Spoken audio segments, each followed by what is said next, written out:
Sa Pangasinan, nagkaisa ang 71st Infantry Battalion, LGU Infanta, PNP at BFP sa isinagawang tree planting activity bilang pakikiisa sa Arbor Day 2026 para sa pangangalaga ng kalikasan.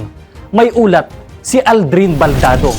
Bilang pagpapakita ng sama-samang pagkilos para sa pangangalaga ng kalikasan, nagsagawa ng tree planting activity ang mga kasundaluhan ng Alpha Avenger Company 71st Infantry Battalion, katuwang ang BAT4 WPS Infanta Chapter, lokal na pamahalaan ng Infanta, Philippine National Police, Bureau of Fire Protection at iba pang katuwang ng ahensya sa Barangay Pita, Infanta, Pangasinan, bilang pakikiisa sa pagdiriwang ng Arbor Day. Pinangunahan ng Municipal Environment and Natural Resources Office kasama ang iba't ibang departamento ng lokal na pamahalaan ng Infanta.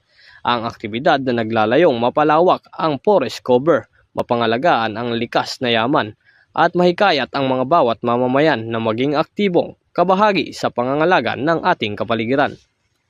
Hindi lamang simpleng pagtatanim ng puno ang isinagawa, kundi isang konkretong pagpapakita ng pagkakaisa ng iba't ibang ahensya sa pamahalaan at ng komunidad sa pagsulong ng isang mas luntian, mas ligtas at mas matatag na kinabukasan para sa mga susunod na henerasyon.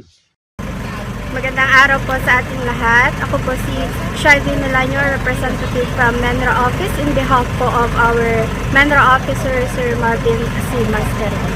So maraming salamat po sa mga nakipag-participate sa aming tree planting activity in celebration of Arbor Day. So maraming salamat po sa ating Philippine Army. Sa kabuuan, matagumpay na naitanim ang 5,000 fruit-bearing trees sa mga itinalagang lugar sa Barangay Pita.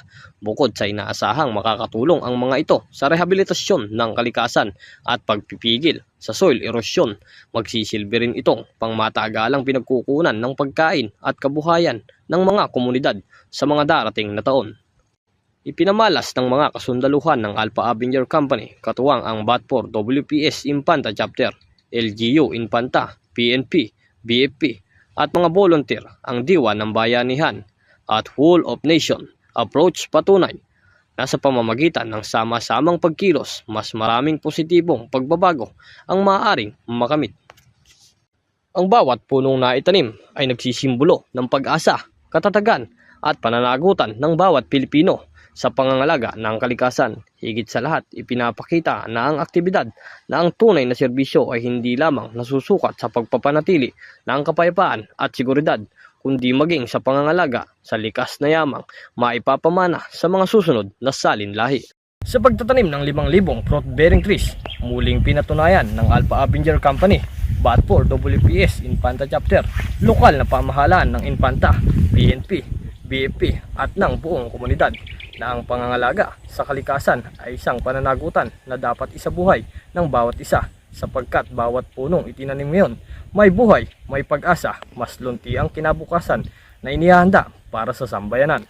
Mula rito sa Infanta, Pangasinan, ako si Aldrin Baldado, ang inyong pamilyang kaugnay para sa matatag na hukbong katihan ng Pilipinas.